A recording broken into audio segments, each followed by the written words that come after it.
আচ্ছা, যেটা আমরা আগে পড়ে এসেছি যে এখন তো তোমাদের ট্র্যাপ সম্পর্কে ভালো আইডিয়া আছে, বা হচ্ছে আমি লাস্ট ক্লাসে তোমাদের দেখিয়ে এসেছি যে সোর্স রক বা reservoir rock, cap rock, trap, এগুলা কি এখন ওটা সম্পর্কে আইডিয়াটা মোটামুটি তোমাদের ক্লিয়ার না?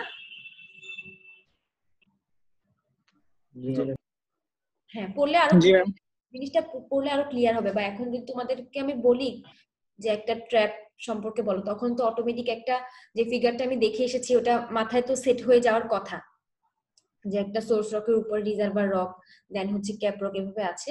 তো আমরা আজকে পড়বো হচ্ছে বাংলাদেশের ওই পেট্রোলিয়াম সিস্টেমটা নিয়ে। মানে এই যে বাংলাদেশের গ্যাস ফিল্ড গুলা বলো, মেইনলি গ্যাস ফিল্ড নিয়ে আমাদের ফোকাস থাকবে আজকে, গ্যাস ফিল্ডের উপরে, যে গ্যাস ফিল্ডের যে সিস্টেমটা, গ্যাস মানে ফিল্ড সিস্টেমটা কিভাবে তোমার হচ্ছে গিয়ে কম্বাইনলি কিভাবে আছে, বা সিকোয়েন্সটা কিরকম, ওটা আমরা দেখবো আজকে। তো যে মেইন কম্পোনেন্ট গুলা লাগবে এই পেট্রোলিয়াম সিস্টেম, বাংলাদেশের যে পেট্রোলিয়াম সিস্টেমটা বোঝার জন্য, তা হচ্ছে সেডিমেন্টারি বেসিন, যেটাকে আমরা জানি কি নামে, বেঙ্গল বেসিন নামে। বেঙ্গল বেসিন সম্পর্কে তো একদম শুরুর ক্লাস থেকে মানে পড়ানো হয়েছে। এরপরে যেটা পড়বো বাংলাদেশের source rock, then reservoir rock, cap and seal rock. Cap and seal মানে ক্যাপ রক আর সিল রক তো এক এক, এটা তো আগে পড়ে এসেছি। ট্র্যাপ, ট্র্যাপ বলতে এখানে হচ্ছে স্ট্রাকচারটা কি রকম হবে ট্র্যাপের, এটা বোঝা, মানে খুব কম, এখানে হচ্ছে খুব একদম জাস্ট জিস্ট কথাগুলা বলা হবে আর কি। এবং টাইমিং এন্ড মাইগ্রেশন, মানে কোন সময় থেকে টাইমিং, কখন থেকে তোমার প্রোডাক্ট ওখানে অরিজিনটা শুরু হয়েছে এবং মাইগ্রেশনটা কিভাবে শুরু হচ্ছে, এটা নিয়ে আমরা একটু, মানে এখানে খুব কম, এটা তো পড়তে গেলে অনেক ভাস্ট একটা এরিয়া, বাট এখানে হচ্ছে কি বেসিক কথাগুলো আমরা আজকে জানবো।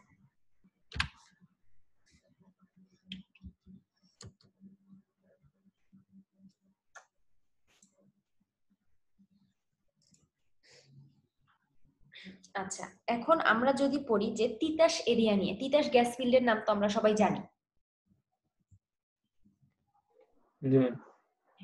এখন আমরা যদি এটাকে ফোকাস করে পড়তে চাচ্ছি যে তিতাস এরিয়া বা বাংলাদেশের যে তোমার ইস্ট পার্টটা আছে, এর আগে তো আমি যখন পড়িয়েছি তোমাদের স্ট্র্যাটিগ্রাফি অফ বাংলাদেশ, তখন তোমাদের বলা হয়েছে না যে বাংলাদেশের কোন জোন বা কোন এরিয়া, নর্থ ইস্ট না নর্থ সাউথ বা ওয়েস্ট, কোন এরিয়াতে হচ্ছে গ্যাস গ্যাস ফিল্ড গুলা বেশি, গ্যাস ফিল্ড প্রমিনেন্ট, এবং কোনটা হচ্ছে তোমার কোল ফিল্ড পাচ্ছি আমরা একদম নর্থ ওয়েস্ট জোনে। এটা তো এখন তো তোমরা মোটামুটি জানো যে মেইনলি কোন জোন গুলো হচ্ছে গ্যাস রিচ। যদি আগের ওই স্ট্র্যাটিগ্রাফি মডেলটা বা স্ট্র্যাটিগ্রাফিক যে পড়াশোনা আগে করে এসেছি তখন আমি বলে এসেছি এটা। তো এখন আমরা যেটা যেটা দেখবো সেটা হচ্ছে যে তিতাস যে এরিয়াটা, বা যদি আমি বাংলাদেশের ম্যাপ চিন্তা করে দেখি, সেটা হচ্ছে নর্থ ইস্ট পার্ট বা ইস্টার্ন পার্টটা, যেটা মানে চিটাগাং এরিয়াটা যেখানে পড়েছে মেইনলি, চিটাগাং বলো বা সিলেট, সিলেট হচ্ছে তোমার নর্থ ইস্টে পড়তেছে, আর চিটাগাং হচ্ছে ইস্ট সাউথ ইস্টে পড়তেছে এরকম। বা ডিপ বেসিন এরিয়া, জোন তিনটা তো মনে আছে, তিনটা না মেইনলি দুইটা জোন, একটা ছিল, কেউ কি বলতে পারবো এটা মনে আছে তোমাদের? স্ট্র্যাটিগ্রাফি বাংলাদেশে পড়িয়েছি ডিপ জোন, হ্যাঁ, স্টেবল জোন, এবং আরেকটা কি ছিল? স্টেবল জোন, ডিপ জোন আর হিঞ্জ জোন। হিঞ্জ জোন তো মানে হিঞ্জ পয়েন্ট, যেটা হচ্ছে তোমার দুইটা জোনকে আলাদা করে দিয়েছে, ঠিক আছে। এখন ডিপ জোন বেসিন জোন যেটা, সেটা বাংলাদেশের কোন পার্ট, এটা বলতে পারবা? মানে যদি তুমি ডিরেকশনটা বলতে চাও স্পেসিফিক ভাবে,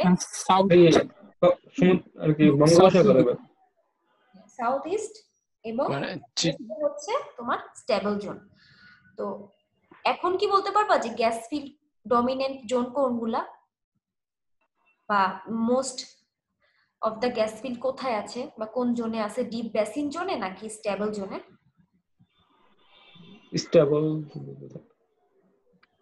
স্টেবল জোনে কি আছে একটু চিন্তা করে দেখো তো, বলেছি এটা। কোলফিল্ড কোথায় আছে, বড় পুকুরিয়া কোথায়, বা মেইন যে কোলফিল্ড, এটা স্টেবল জোন, এটা স্টেবল জোনে। Stable zone. এবং তুমি যদি ম্যাপ দেখো বা এরকম যে বাংলাদেশের পেট্রোলিয়াম সিস্টেমের ম্যাপটা দেখো, যে গ্যাস ফিল্ড গুলা কোথায় আছে, মেইন মোস্ট অ্যামাউন্টের যে গ্যাস ফিল্ড গুলো, সেগুলো হচ্ছে বাংলাদেশের সাউথ ইস্ট জোনে, বা আমরা যদি বলি ডিপ বেসিন জোন। এই জোনটাকে গ্যাস রিচ জোনও বলা হয়, কারণ এখান থেকে আমরা বেশিরভাগ গ্যাস পাচ্ছি। তো এখন এই যে এরিয়াটা বা গ্যাস ফিল্ড গুলা যে এরিয়াতে অবস্থা, এটা যদি আমরা তিতাস এরিয়া যদি বলি, এটা হচ্ছে হাতিয়া পেট্রোলিয়াম সিস্টেম। আমি তোমাদের যখন stratigraphic model, stratigraphic of Bangladesh পড়িয়ে এসেছি, তখন মনে আছে আমি কিছু গ্রুপ ফরমেশন, দুটা টেবিল পড়িয়েছিলাম এক্সামের জন্য ইম্পর্টেন্ট, যেটা বলেছিলাম। তো ওখানে এরকম বিভিন্ন গ্রুপ ফরমেশন আমরা পড়ে এসেছি না, যে ধরো হচ্ছে একটা ফরমেশন যদি বলি, আচ্ছা ফরমেশনের ডেফিনেশন মনে আছে? স্ট্র্যাটিগ্রাফিতে আমি পড়ে এসেছি ফরমেশন, ফরমেশনটা মনে আছে কি? কেউ বলতে পারবা? কোন একটা জোনের ফরমেশন বলতে কি বুঝি আমরা? উপর থেকে নিচ পর্যন্ত কোন ধরনের রক আছে? হ্যাঁ, ওই তো তোমার সাবসারফেসের যে লেয়ারটা, রক লেয়ারের নিয়ে যে পড়াশোনাগুলো করা হয় বা যে রক লেয়ারটা, সেটা হচ্ছে ফরমেশন। এবং আমরা তো এটাও জানি যে 2 or more ফরমেশন মিলে হচ্ছে একটা গ্রুপ হচ্ছে। এটা কি জানি, মানে এটা কি, এটা তো পড়ে এসেছি। যেমন ধরো জি ম্যাম। ভুবান শেল একটা ফরমেশন এবং ভোকাবি একটা ফরমেশন, এই দুটো ফরমেশন মিলে একটা গ্রুপ, সেটা হচ্ছে সুরমা গ্রুপ। যদি তোমরা টেবিলটা পড়ে থাকো সেখানে দেখবা, পড়াশোনা তো করো নাই, যদি কেউ করে থাকো হয়তো ওই জিনিসগুলো চেনা লাগতেছে, যে ভুবান শেল ভোকাবিল শেল মিলে একটা গ্রুপ, সেটা হচ্ছে সুরমা গ্রুপ। এই জন্য আমি বলি আগের লেকচার গুলো পড়বা, না হলে পরের পড়াগুলো বুঝবা না তোমরা। আচ্ছা, আর এখন যেটা বলবো যে মানে কোন এরাতে এই তোমার পেট্রোলিয়াম সিস্টেম, বাংলাদেশের পেট্রোলিয়াম সিস্টেমটা মেইনলি অরিজিন হয়েছে বা শুরু হয়েছে গঠিত হওয়া, সেটা হচ্ছে তোমার প্লাইস্টোসিন যে ট্র্যাপ। ট্র্যাপ বলতে ওই মানে ধরো আজকে থেকে ওই এত মিলিয়ন বছর আগে এই ট্র্যাপটা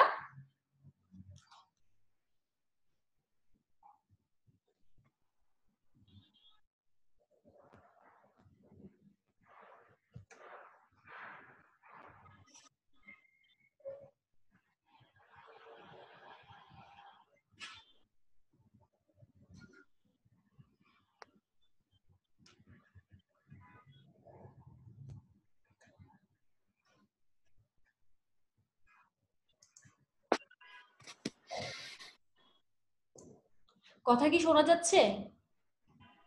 জি ম্যাম, শোনা যাচ্ছে। জি ম্যাম। এখন শোনা যাচ্ছে। কোনো প্রবলেম হয়েছিল?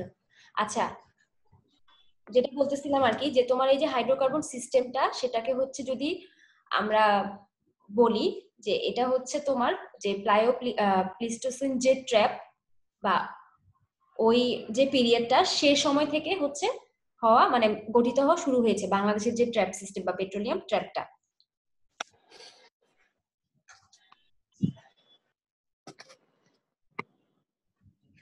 আচ্ছা, এখন যদি বলি যে বাংলাদেশের সোর্স রক তো এখন তোমাদের ক্লিয়ার হয়ে যাওয়ার কথা, আমি বারবার বলেছি যে এখানে অর্গানিক ম্যাটারটা থাকে এবং অর্গানিক ম্যাটার থেকে পেট্রোলিয়ামটা অরিজিন হয়, বা অরিজিন অফ পেট্রোলিয়াম যেই রকে হচ্ছে সেটা হচ্ছে সোর্স রক।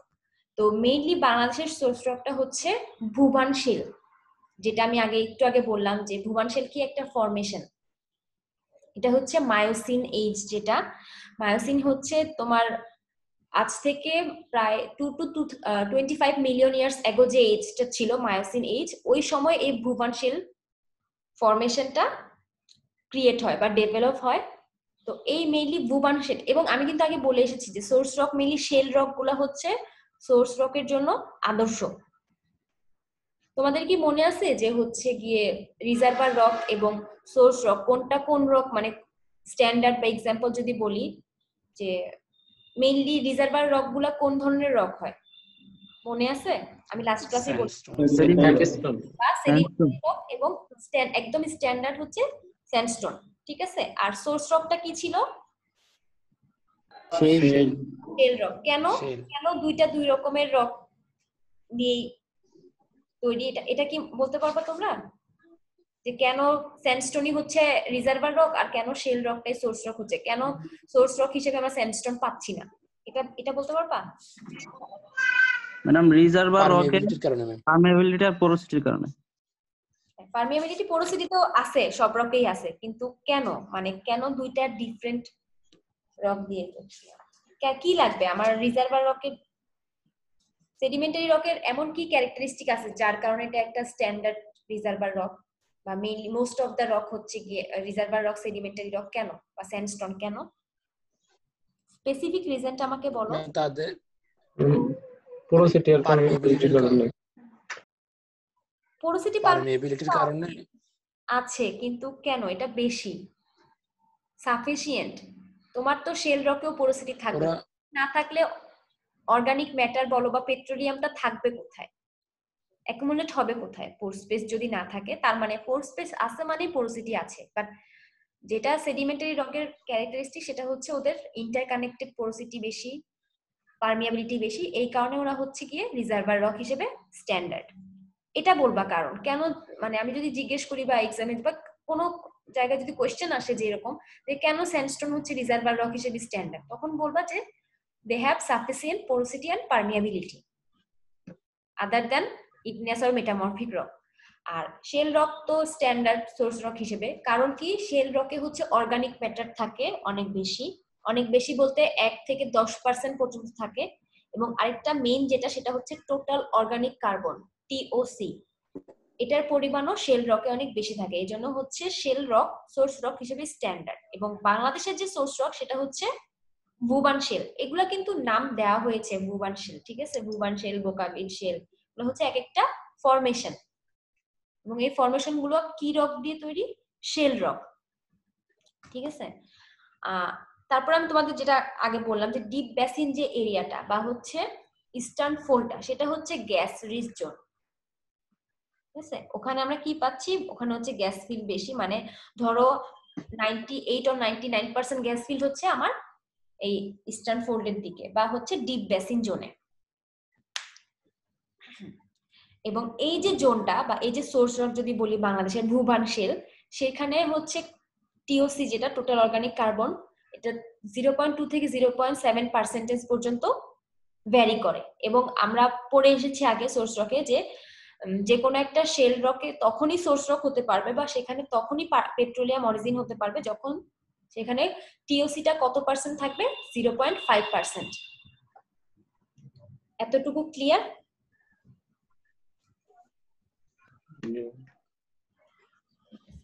কোশ্চেন করলে তো পারো না।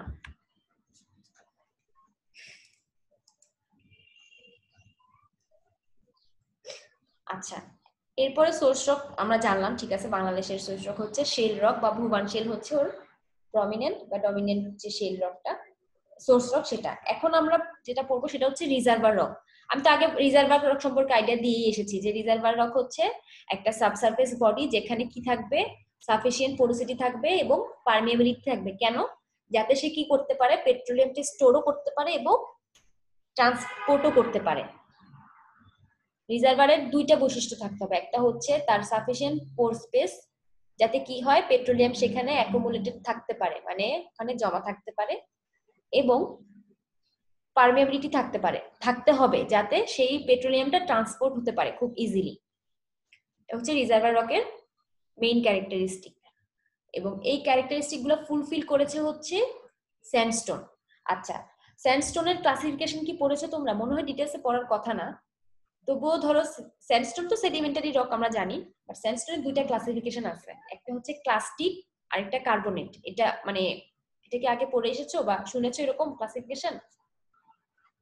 না ম্যাডাম।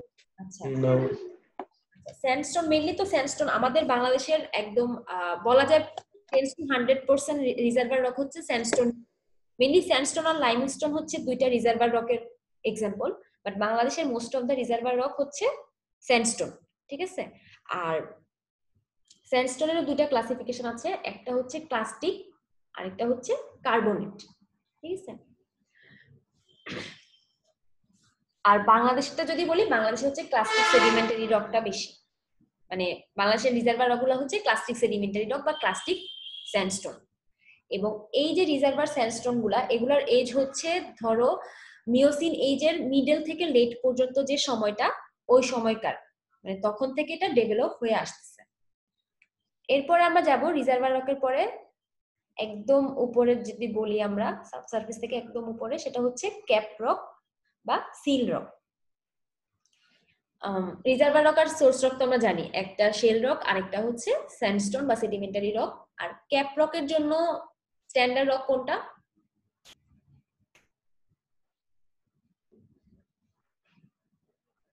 Shell rock.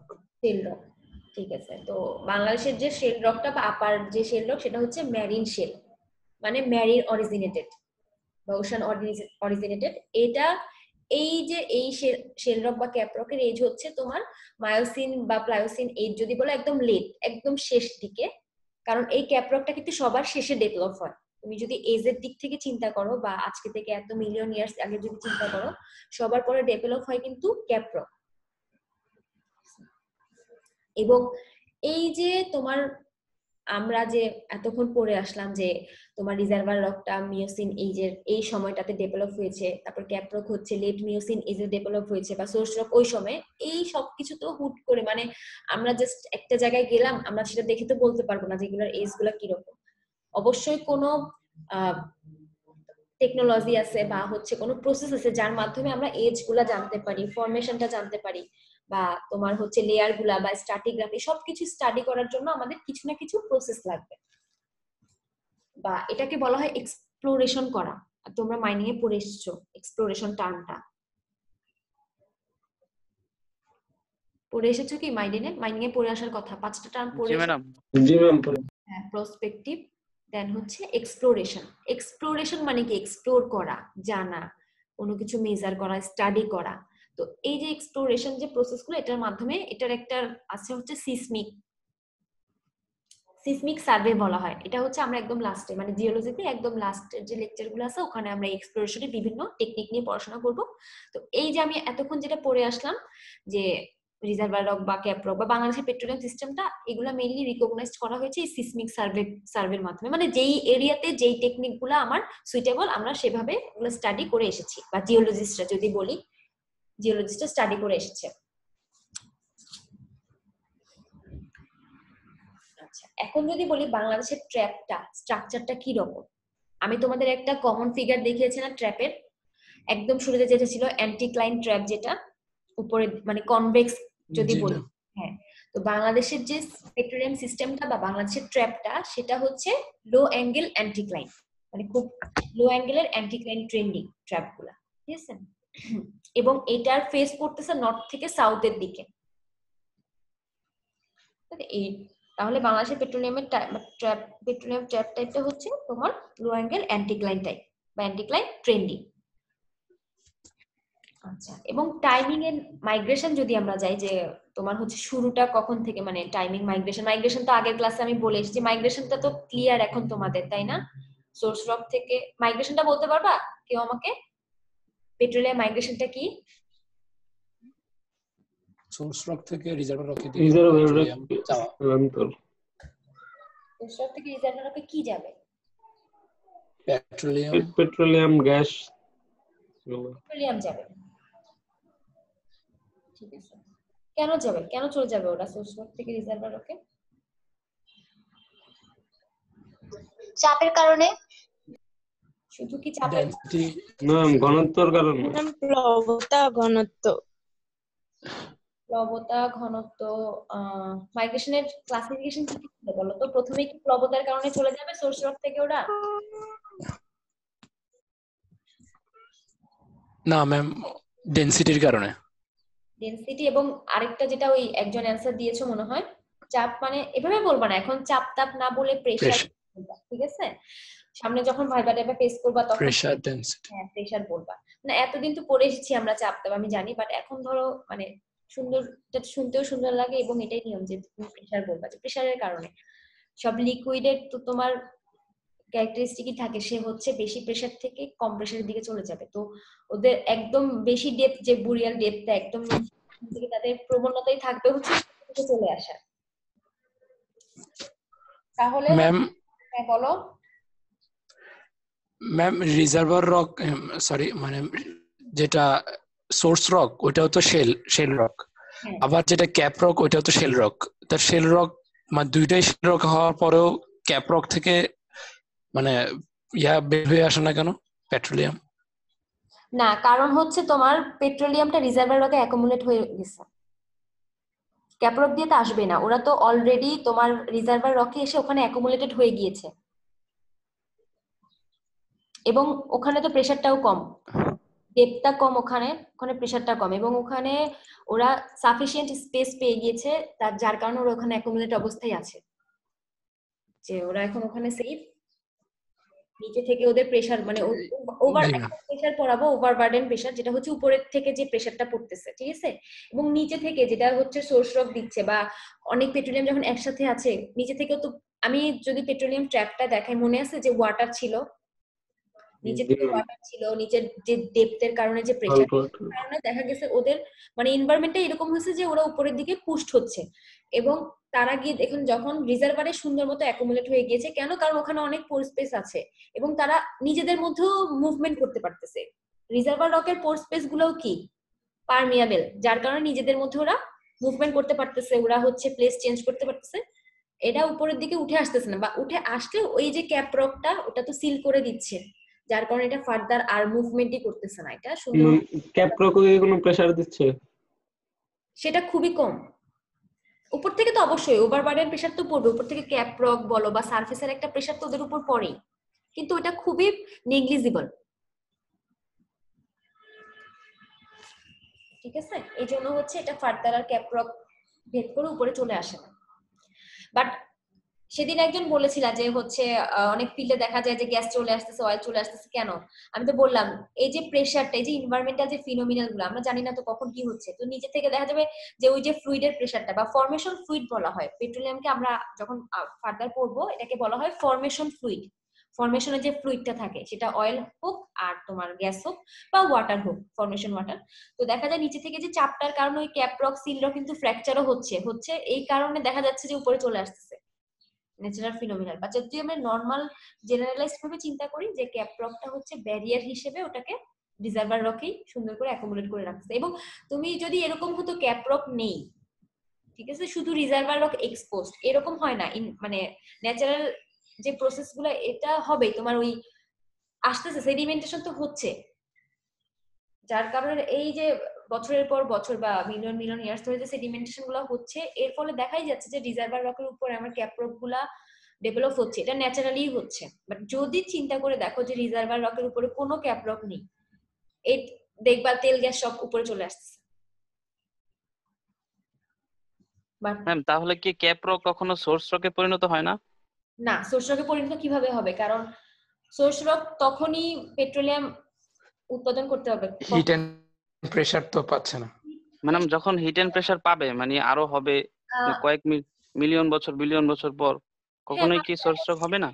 যে হচ্ছে গিয়ে হিট এন্ড প্রেসার পেলো অনেক বছর পরে, বাট তবুও কি তার মধ্যে পেট্রোলিয়ামটা আসবে?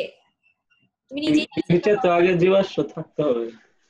তুমি নিজেই অ্যানসার দাও, তুমি তো ধরতে পারছো পয়েন্ট, এখন তুমি নিজেই অ্যানসার মানে নিজে খুঁজে দেখো যে হচ্ছে ক্যাপ রক তো শেল রক, তার মানে তার একটা ক্যারেক্টারিস্টিক অলরেডি ফুলফিল সে করে ফেলেছে যে আমি সোর্স রক হতে পারি, বাট অবশ্যই তো কয়েকটা ফ্যাক্টর কাজ করবে। হিট প্রেসার তো পরে, বাট তার আগে যেটা মেইন পেট্রোলিয়াম অরিজিন হতে কি লাগবে আমাদের?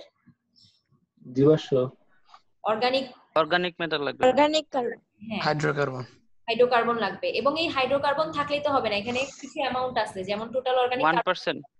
হ্যাঁ 0.5 কার্বন থাকতে হবে, তাহলে হবে। যদি ধরো আজ থেকে আরো মিলিয়ন মিলিয়ন ইয়ার্স পরে যে রিজার্ভার বা ক্যাপ রক গুলো আছে সেগুলো তো আরো ডেপথে চলে যাচ্ছে, সেখানে যদি ওই রকম তোমার এই অর্গানিক ম্যাটার গুলো আসে, সবগুলা ক্রাইটেরিয়া ফুলফিল করে, তারা আবার সোর্স রক হবে।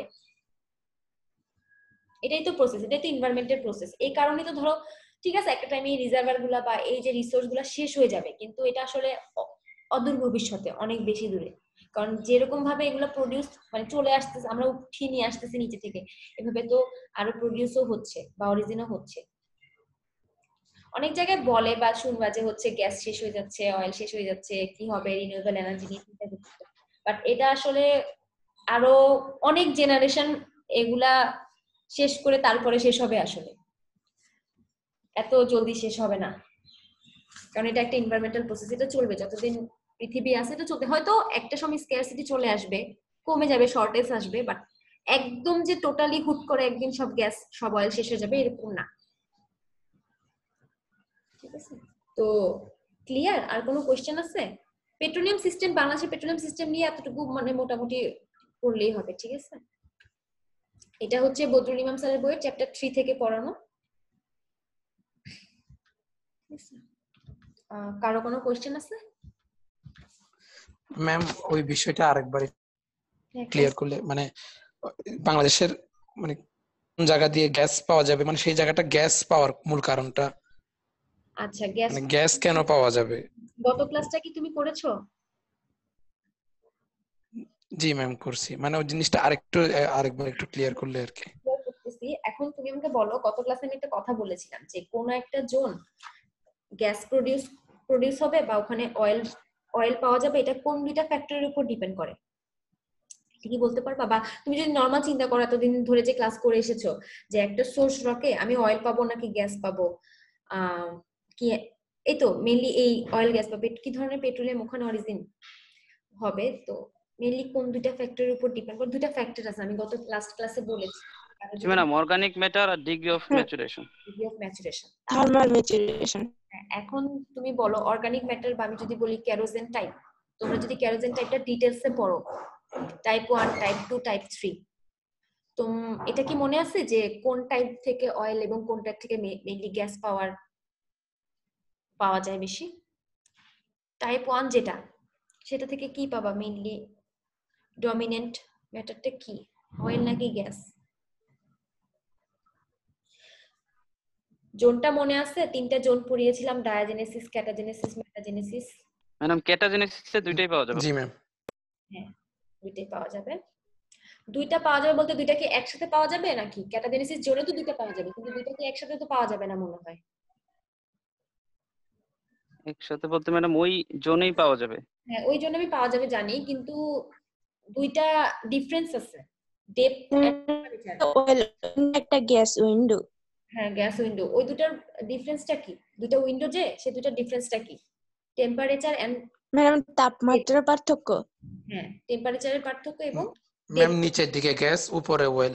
হ্যাঁ, তো নিচে তুমি যত সারফেসে নিচে যাবে তত কি বাড়তেছে? ডেপথ বাড়তেছে না কমতেছে? বাড়তেছে। বাড়তেছে, তার সাথে কি বাড়তেছে? টেম্পারেচার বাড়তেছে। টেম্পারেচার বাড়তেছে।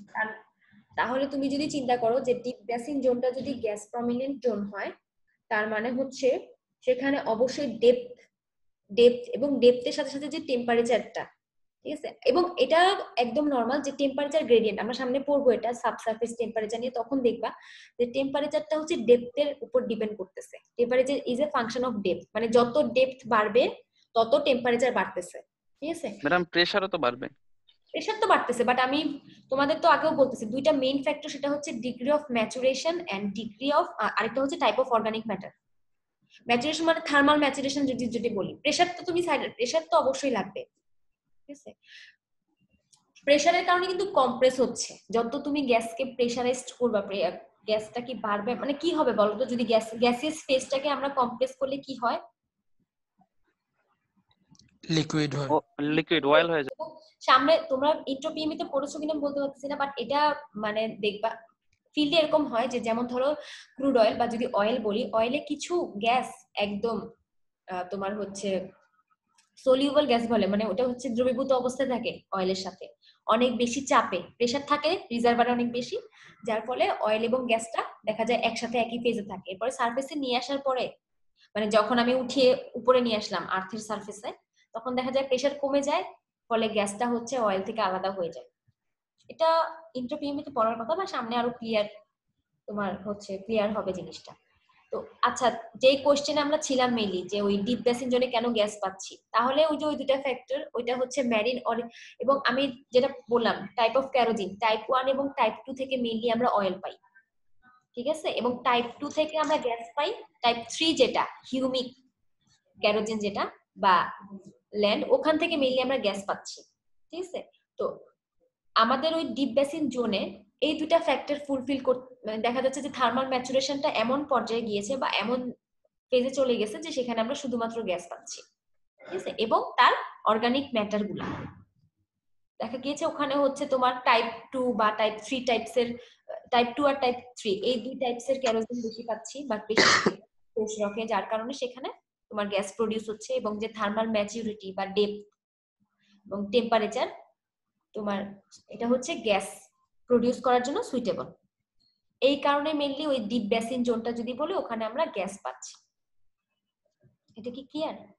যত ডেপথ বাড়বে দেখা যাবে হচ্ছে টেম্পারেচার বাড়তেছে, তখন দেখা যাবে অয়েলটা হচ্ছে আরো বেশি তোমার ক্র্যাক হয়ে হয়ে গ্যাসে পরিণত হয়ে যাচ্ছে। আমি তো জোনটা পড়ানোর সময় দেখিয়েছি যে ক্যাটালিসিস থেকে যত নিচে নামতেছে বা ডেপথ বাড়তেছে অয়েলটা মানে অয়েল প্রোডাকশনটা ডিস্ট্রয় হয়ে যাচ্ছে, সেখানে গ্যাস প্রডিউস হচ্ছে। কারণ দুইটার কিন্তু প্রসেসের মানে দুইটা যে প্রডিউসার প্রসেস এটা সেম, টাইপ অফ অর্গানিক ম্যাটারও সেম। এটা কি এখন ক্লিয়ার? মেইনলি ওই কারণে ওই জোনটাতে হচ্ছে তোমার গ্যাস, ওদের থার্মাল ম্যাচুরেশন বেশি এবং অর্গানিক ম্যাটারটাও হচ্ছে গিয়ে তোমার গ্যাস প্রডিউস করার জন্য স্ট্যান্ডার্ড। এজন্য বেসিন জোন মানে তোমার হচ্ছে গিয়ে ডেপথ বেশি। এরপরে তোমার যদি আমি বলি যে কেন আমি স্টেবল প্ল্যাটফর্ম যেটা বা হচ্ছে নর্থ ওয়েস্ট জোন বা যদি আমি বলি উত্তরবঙ্গ, এখানে কেন কোনো গ্যাস ফিল্ড নেই? কারণ এটা এনভায়রনমেন্টাল স্ট্রাকচারটাই এখানে একদম প্লেন একটা জায়গা, আমি কোল রিজার্ভ পাচ্ছি, রিজার্ভ কিন্তু আছে বাট কোল। এবং কেন পাচ্ছি? ওই যে অর্গানিক ম্যাটারটার কারণে বা থার্মাল ম্যাচুরেশন কারণে আমরা কোল পাচ্ছি ওখানে। এখন কি ক্লিয়ার বা করার কোনো কোশ্চেন আছে?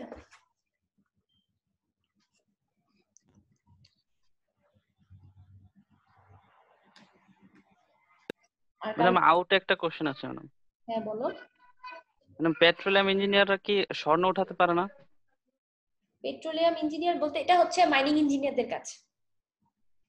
আচ্ছা, মাইনিং করে তুমি স্বর্ণ ডায়মন্ড সবই উঠাতে পারবা, মেইনলি মাইনিং। ঠিক আছে, আমরা তো মেইনলি কোল নিয়ে পড়ি। কেন পড়ি? কারণ হচ্ছে আমাদের বাংলাদেশে কোলটা পাওয়া যায়, কোল কোল ডমিনেন্ট কান্ট্রি আর কি। তো এই জন্য আমাদের মেইন ফোকাস থাকে কোল নিয়ে পড়াশোনা। বাট মাইনিংটা তোমার হচ্ছে গিয়ে তো তুমি যেটা পাও মিনারেল তো এক্সট্রাক্ট করবা, এখন তুমি যে কোনো ধরনের মিনারেল হতে পারে, মাইনিংটা সেম।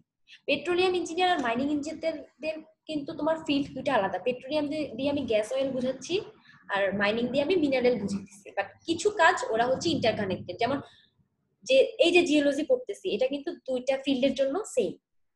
ঠিক আছে, তারপরে হচ্ছে কিছু ড্রিলিং করা বলো বা সামনে যখন আরো সাবজেক্ট গুলো পড়বা দেখবা যে দুইটাই দুই ফিল্ডের জন্য রিলেটেড। ঠিক আছে, বাট দুইটা কিন্তু মেইনলি হায়ার স্টাডিতে গিয়ে কিন্তু দুইটা ফিল্ড আলাদা। তুমি যদি বিএসসি পরে এরপরে আরো হায়ার স্টাডি করতে যাও তখন দেখবা যে তোমার যে কোনো একটা ফিল্ড নিতে হচ্ছে, আর পেট্রোলিয়াম ফিল্ডে যাচ্ছ বা মাইনিং ফিল্ডে যাচ্ছ। ঠিক আছে, মেইনলি আসলে এই দুইটা সাবজেক্ট আলাদা ডিপার্টমেন্ট খুললেই সবচেয়ে বেস্ট হতো। এখনো বলা হয় যে দুইটা আলাদা ডিপার্টমেন্ট খোলার কথা, বাট এটা জানি না অদূর ভবিষ্যতে হবে কিনা। কারণ বাইরের যদি ইউনিভার্সিটি ম্যাম সেদিনও একটা সেমিনারও সেদিন একটা ওয়েবিনারের মধ্যেও তো একই কথা বলছিল। এটা আসলে সবাই বলতেছে, কিন্তু কেন যেন দুইটা ডিপার্টমেন্ট মানে এটা যখন শুরু হয় তখন দুইটা আলাদা ডিপার্টমেন্টই খোলার কথা ছিল এই বিল্ডিং এ, আমাদের ডিপার্টমেন্টই, পেট্রোলিয়াম ইঞ্জিনিয়ারিং আর মাইনিং ইঞ্জিনিয়ারিং। বাট কেন যেন দুইটা একসাথে খুলে দিতেছে এবং সামনে এটা মানে চিন্তা ভাবনা করা হচ্ছে আলাদা করার। বাট আলাদা করলেই আসলে ভালো, কারণ তুমি যদি অন্য ভার্সিটি গুলো সার্চ দাও বাইরের দেশের ভার্সিটি দেখবা কোথাও কিন্তু আছে পেট্রোলিয়াম মাইনিং ইঞ্জিনিয়ারিং আছে, বাট দুইটা কিন্তু আলাদা ডিপার্টমেন্ট বা আলাদা ফ্যাকাল্টির আন্ডার। জি ম্যাম, বেশিরভাগই পেট্রোলিয়াম ইঞ্জিনিয়ারিং এভাবে আলাদা করে আছে। বেশিরভাগই আলাদা, কারণ দুইটা ফিল্ড তো আলাদা। রিলেটেড কিছু ইঞ্জিনিয়ারিং কাজ তো রিলেটেড, বাট ফিল্ড দুইটাই আলাদা, একদম টোটালি আলাদা। বাইরে যখন হায়ার স্টাডি করবো তখন দুইটা ফিল্ড আলাদা। ম্যাম যদি মানে যদি ইউনিভার্সিটিতে এরকম আলাদা হয় তাহলে আমরা মনে হয় সুযোগ পাবো না মনে হয়। না, এটা আসলে এত তাড়াতাড়ি তো হবে না, এগুলো তো অনেক বেশি সিস্টেমের মধ্য দিয়ে যায়, অনেক দেরি হবে এটা করতে, যদিও করে আর কি। তোমরা পাবা না, তোমরা তো অলরেডি এনরোল করে ফেলেছো পেট্রোলিয়াম এন্ড মাইনিং ইঞ্জিনিয়ারিং, তোমাদের সার্টিফিকেট এটাই থাকবে। যদিও ধরো 2-1 বছরের মধ্যে আলাদা হয়েও যায়, তাও তোমাদের সার্টিফিকেট এটাই থাকবে আসলে। আর এটা তো তাড়াতাড়ি হবে না আসলে, এটা বলা হয় বা সবাই বলে আর কি করতে। দেখা যাক এটা কতদূর যায়। একটা ডিপার্টমেন্ট তো অলরেডি এতগুলা ব্যাচ বের হয়ে গেছে, এরপরে আলাদা করে ফেলাটা দেখা যাক কি হয়। বাট তোমরা যখন হায়ার স্টাডি করতে যাবা তোমাদের আলাদাই যেতে হবে, মানে হয় পেট্রোলিয়ামে যাবা বা মাইনিং এ যাবা, এরকমই হয়। যদি আমাদের অ্যালুমনাইদের সাথে দেখো তারা হচ্ছে হয় পেট্রোলিয়ামে গিয়েছে নাহলে মাইনিং এ, বা তোমার হচ্ছে দেখা যায় যে ট্র্যাক চেঞ্জ করে মানে আরো কিছু সাব ট্র্যাক আছে, জিওলজি, জিও সায়েন্স, ওখানে হায়ার স্টাডি করতে যায় আর কি। ঠিক আছে, তাহলে আজকের ক্লাস এই পর্যন্তই। আমি হচ্ছে নেক্সট উইকে সিটি নিব, তো টপিকটা হচ্ছে নেক্সট উইকে বলে দিব। একটু ভালো করে পড়াশোনা করো, বারবার বলতেছি যে ভার্সিটি খুললে হুট করে সবগুলো টার্মের এক্সাম একসাথে হয়ে যাবে, তখন দেখবা যে খুব প্রেসার পড়ে যাচ্ছে। ঠিক আছে? আর কারো কোনো কোশ্চেন আছে? রোল নাম্বার 13 কি ক্লাসে আসছো?